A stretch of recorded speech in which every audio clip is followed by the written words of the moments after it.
বন্ধুরা নমস্কার, আমি ডক্টর জয়ন্ত বাইন, প্লাস্টিক এবং কসমেটিক সার্জন। তো আমাদের এই যে ভাইকে আমরা দেখতে পাচ্ছি, ওনার 27 বছর বয়স, 27 ইয়ার্স। তো আমরা দেখতে পাচ্ছি গ্রেড 6 বার্ডনেস হয়ে গেছে, একদম মাথার পেছন অবধি খালি হয়ে গেছে। যদিও ওনার এই জোন 3 এরিয়াতে কিছু চুল রয়েছে এবং ক্রাউন এরিয়াতেও কিন্তু বেবি হেয়ার্স রয়েছে, এবং ওনার 27 বছর বয়স, মাথায় কিছু চুল রয়েছে, সেই হিসেবে সেইটা আমাদের মাথায় রেখে আমরা প্ল্যানিংটা করব। আজকে আমাদের প্ল্যান রয়েছে 3000 ফলিকেল ট্রান্সপ্লান্ট করার। এই 3000 ফলিকেল দিয়ে আমরা জোন 1, জোন 2 এবং জোন 3 এই 3টে এরিয়া কভার করব।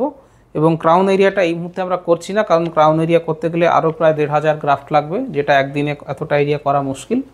এবং 2 নম্বর হচ্ছে, আমাদের এই ভাইকে যেহেতু ক্রাউন এরিয়াতে অনেক বেবি হেয়ার্স রয়েছে, আমার ধারণা আমরা যদি ওনাকে বেবি হেয়ার্সের জন্য ট্রিটমেন্ট দিই, PRP মিনক্সিডিল ফিনেস্টাইড, যেটা আমরা ট্রান্সপ্লান্টের পরে অন্য এরিয়ার জন্য দেবো, তাতে এই এরিয়ার চুলগুলো বড় হবে, ওনার হয়তো এক্ষুনি করার দরকার হবে না। যদি করতে হয় তাহলে 7 থেকে 8 মাস পরে আমরা এই এরিয়াটা ট্রাই করতে পারি। এই 2 ভাগে ভাগ করার ফলে যেটা হয় সেটা হচ্ছে ওনার খরচাটাও কম থাকে এবং ওনার ক্ষেত্রে ম্যানেজ করাতেও সুবিধা হবে। তবে অনেক সময় আমাদের পেশেন্টরা বাংলাদেশ বা দূর থেকে আসেন, যাদের পক্ষে সেকেন্ড টাইম আসাটা মুশকিল হয়, তাদের ক্ষেত্রে আমরা পরপর 2 দিনে কিন্তু 2টো এরিয়া কভার করে দিতে পারি। তাহলে এই হচ্ছে আমাদের প্ল্যানিং। তাহলে চলুন মার্কিংটা করে নেওয়া যাক। তো আমরা মার্কিং শুরু করব এই ভ্রুর মাঝখান থেকে, ন্যাজিয়ান বলে আমরা এটাকে। এখান থেকে মোটামুটি 4 আঙুল ওপরে আমরা হেয়ার লাইনটাকে ড্র করি। এবং আরেকটা উপায় হচ্ছে যে আমরা কুঁচকে তাকাতে বলব, ভাই কুঁচকে তাকান। এই কুঁচকে তাকানোটা যেখানে শেষ হচ্ছে সেই জায়গাটায়, বা এই ফ্রন্টাল বোন এবং প্যারাইটাল বোনের সংযোগস্থল।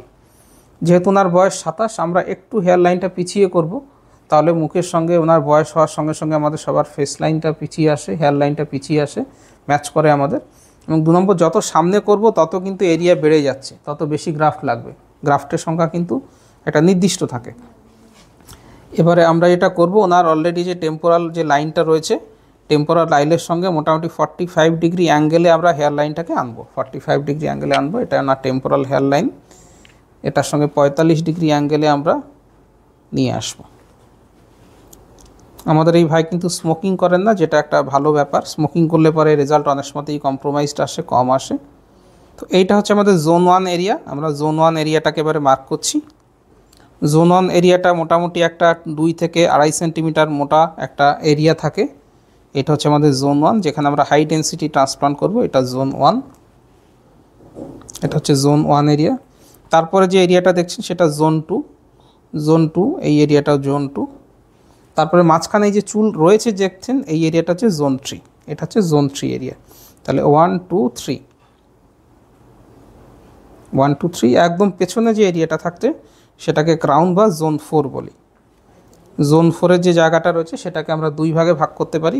এটা হচ্ছে 4A। 4A-র চুলগুলো সামনের দিকে আসে, আর এই 4Bর চুলগুলো হচ্ছে পেছনের দিকে যায়। তাহলে টোটাল 5টা জোনে আমরা ডিভাইড করতে পারি, 1 2 3 4A 4B। আজকে আমরা 1 2 3 এই 3টে এরিয়া কভার করব। 4A এবং 4B তো অনেক বেবি হেয়ার্স রয়েছে, আমরা আশা রাখছি যে বেবি হেয়ার্সগুলো বড় হবে, সেক্ষেত্রে ওনার এই অংশটা অ্যাভয়েড করলেও চলবে। তো আমরা এই ভাইয়ের মার্কিং কমপ্লিট করেছি, এবং এই অ্যান্টেরিয়র হেয়ার লাইনটাকে আমরা একটু সামনের দিকে নিয়ে এসে, এটাকে উইডোজ পিক বলা হয়, যাতে ওনার মনে হয় যে ফ্রন্টাল হেয়ার লাইনটা অনেকটা নিচের দিকে আছে। এই স্পেশাল টেকনিক ইউজ করা হচ্ছে, কারণ এই ভাইয়ের ফোরহেডটা যথেষ্ট বড়।